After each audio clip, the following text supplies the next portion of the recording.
Hi ಎಲ್ಲರಿಗೂ ನಮಸ್ಕಾರ. Welcome back to my channel. ತುಂಬ ದಿನ ಆದಮೇಲೆ ಲಾಂಗ್ ವಿಡಿಯೋ ಅಪ್ಲೋಡ್ ಮಾಡ್ತಾಯಿದ್ದೀನಿ. ಇವತ್ತು ನಾನು ಮಾಡ್ತಿರೋದು ಆಂಧ್ರ ಸ್ಪೆಷಲ್ ಗುತ್ತಿ ವಂಕಾಯ ರೆಸಿಪಿ.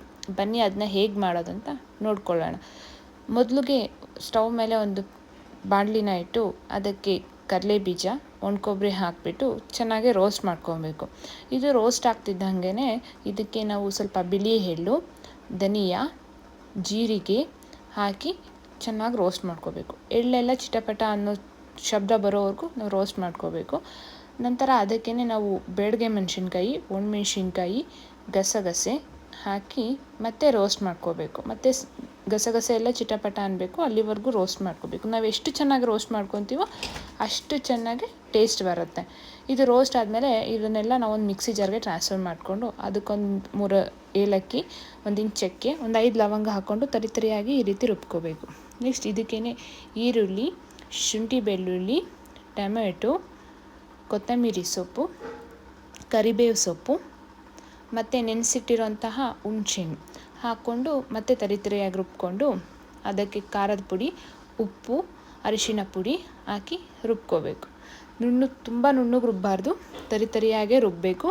ನಾವು ಇದಕ್ಕೇ ರುಬ್ಬಬೇಕಾದ್ರೆ ನಮಗೆ ಕರಿಗೆ ಎಷ್ಟು ಉಪ್ಪು ಬೇಕೋ ಅಷ್ಟು ನಾವು ಹಾಕ್ಕೊಂಬಿಡ್ಬೇಕು. ಆಮೇಲೆ ಹಾಕಿದ್ರೆ ಅಷ್ಟು ಟೇಸ್ಟ್ ಬರೋದಿಲ್ಲ. ಇದರಲ್ಲೇ ಹಾಕಿ ರುಬ್ಕೋಬೇಕು. ನೆಕ್ಸ್ಟು ಬದನೆಕಾಯಿನ ಈ ರೀತಿ 4 ಭಾಗಗಳಾಗಿ ಕಟ್ ಮಾಡಿ ಅದಕ್ಕೆ ನಾವು ರುಬ್ಬಿಟ್ಟಿರುವಂತಹ ಮಸಾಲಾನ ಈ ರೀತಿ ಸ್ಟಫ್ ಮಾಡಬೇಕು. 4 ಕಡೆನೂ ಈವನ್ನಾಗಿ ಇರೋ ಥರ ನಾವು ಸ್ಪ್ರೆಡ್ ಮಾಡ್ಕೋಬೇಕು. ನೋಡಿ, ಈ ಥರ ಸ್ಪ್ರೆಡ್ ಮಾಡ್ಕೋಬೇಕು. ನಂತರ ಎಲ್ಲ ಬದನೆಕಾಯಿಗೂ ಆ ರೀತಿ ಸ್ಟಫ್ ಮಾಡ್ಕೊಂಡ್ಮೇಲೆ ಇನ್ನೊಂದು ಬಾಣಲಿನಲ್ಲಿ ಸ್ವಲ್ಪ ಎಣ್ಣೆ ಹಾಕಿ ಬದನೆಕಾಯಿ, ನಾವೇನು ಸ್ಟಫ್ ಮಾಡಿಟ್ಟಿರೋಂತಹ ಬದನೆಕಾಯಿಗಳನ್ನ ಇಟ್ಟು ಒಂದು 15 ನಿಮಿಷಗಳ ಕಾಲ ನಾವು ಸಿಮ್ಮಲ್ಲೇ ಬೇಯಿಸ್ಕೋಬೇಕು. ನಾವಿಲ್ಲಿ ಟೋಟಲ್ ಬದನೆಕಾಯಿ ಎಷ್ಟು ಬೇಯಬೇಕೋ ಒಂದು 90% ಇಲ್ಲೇ ಬೇಯಿಸ್ಕೋಬೇಕು. ನೋಡಿ, ಈ ರೀತಿ ಬೇಯಿಸ್ಕೋಬೇಕು. ಮಧ್ಯದಲ್ಲಿ ಈ ರೀತಿ ತಿರುಗಿಸಿ ಬೇಯಿಸ್ಕೋಬೇಕು. ಇದೆಲ್ಲ ಬೆಂದಾದಮೇಲೆ ಮತ್ತೆ ಅದೇ ಬಾಣಲಿಗೆ ಇನ್ನೂ ಒಂದು ಸ್ವಲ್ಪ ಎಣ್ಣೆ ಹಾಕಿ ಸಾಸಿವೆ, ಜೀರಿಗೆ, ಕರಿಬೇವು ಹಾಕ್ಬಿಟ್ಟು ಮಿಕ್ಕಿರೋ ಅಂತಹ ಮಸಾಲೆ ಇರುತ್ತಲ್ಲ ಅದನ್ನೆಲ್ಲ ಇದರಲ್ಲಿ ಹಾಕಬೇಕು. ಎಣ್ಣೆ ಮಸಾಲೆ ಚೆನ್ನಾಗಿ ಮಿಕ್ಸ್ ಆಗೋ ರೀತಿ ನಾವು ಮಿಕ್ಸ್ ಮಾಡಬೇಕು. ನೋಡಿ, ನಾನಿಲ್ಲಿ ಮಾಡ್ತಾಯಿದ್ದೀನಿ. ಈ ರೀತಿ ಎಣ್ಣೆ ಮಸಾಲೆ ಎಲ್ಲ ಪೂರ್ತಿಯಾಗಿ ಮಿಕ್ಸ್ ಆಗಬೇಕು ನೀಟಾಗಿ. ಅದಾದಮೇಲೆ ಚೆನ್ನಾಗಿ ಮಿಕ್ಸ್ ಆದಮೇಲೆ ಈ ನಾವು ಮಸಾಲೆ ರುಬ್ಬಿರ್ತೀವಲ್ಲ ಜಾರು, ಅದಕ್ಕೆ ಸ್ವಲ್ಪ ನೀರು ಹಾಕಿ ಮಿಕ್ಸ್ ಮಾಡಿ ಅದರಲ್ಲಿ ಇರೋ ನೀರನ್ನ ಇದಕ್ಕೆ ಹಾಕ್ಕೊಂಡು ನಾನು ಮಿಕ್ಸ್ ಮಾಡ್ಕೊತಾ ಇದ್ದೀನಿ.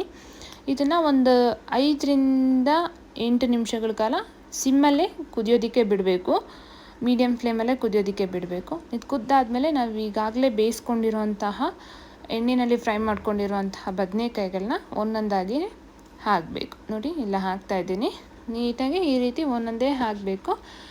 ಹಾಕಿಬಿಟ್ಟು ಇದನ್ನ ಸ್ವಲ್ಪ ಮಿಕ್ಸ್ ಮಾಡಬೇಕು. ಮಿಕ್ಸ್ ಆದಮೇಲೆ ನಾವು ಇದನ್ನ ಚೆನ್ನಾಗಿ ಮತ್ತೆ 10 ನಿಮಿಷಗಳ ಕಾಲ ಮೀಡಿಯಮ್ ಫ್ಲೇಮಲ್ಲೇ ಬೇಯಿಸ್ಕೋಬೇಕು. ಹೈ ಫ್ಲೇಮಲ್ಲೇ ಬೇಯಿಸ್ಕೊಂಡ್ರೆ ತಳ ಹಿಡಿಯೋ ಚಾನ್ಸಸ್ ಇರುತ್ತೆ. ಅದಕ್ಕೋಸ್ಕರ ನಾವು ಮೀಡಿಯಮ್ ಫ್ಲೇಮಲ್ಲಿ ಇಲ್ಲ ಲೋ ಫ್ಲೇಮಲ್ಲೇ ಬೇಯಿಸ್ಕೋಬೇಕಾಗತ್ತೆ. ನೋಡಿ, ಇದು ಬೆಂದಿದೆ. ಈಗ ಸ್ವಲ್ಪ ಕೊತ್ತಂಬರಿ ಸೊಪ್ಪು ಹಾಕಿ ಗಾರ್ನಿಷಿಂಗ್ ಮಾಡಿದ್ರೆ ಬಿಸಿ ಬಿಸಿ ಗುತ್ತಿ ವಂಕಾಯಿ, ಆಂಧ್ರ ಸ್ಪೆಷಲ್ ಗುತ್ತಿ ವಂಕಾಯಿ ತಿನ್ನೋದಕ್ಕೆ ಸೂಪರಾಗಿರುತ್ತೆ. ನೀವು ಟ್ರೈ ಮಾಡಿ. ಚೆನ್ನಾಗಿದ್ದರೆ ನನ್ನ ಚಾನಲ್ನ ಸಬ್ಸ್ಕ್ರೈಬ್ ಮಾಡಿ. Thank you.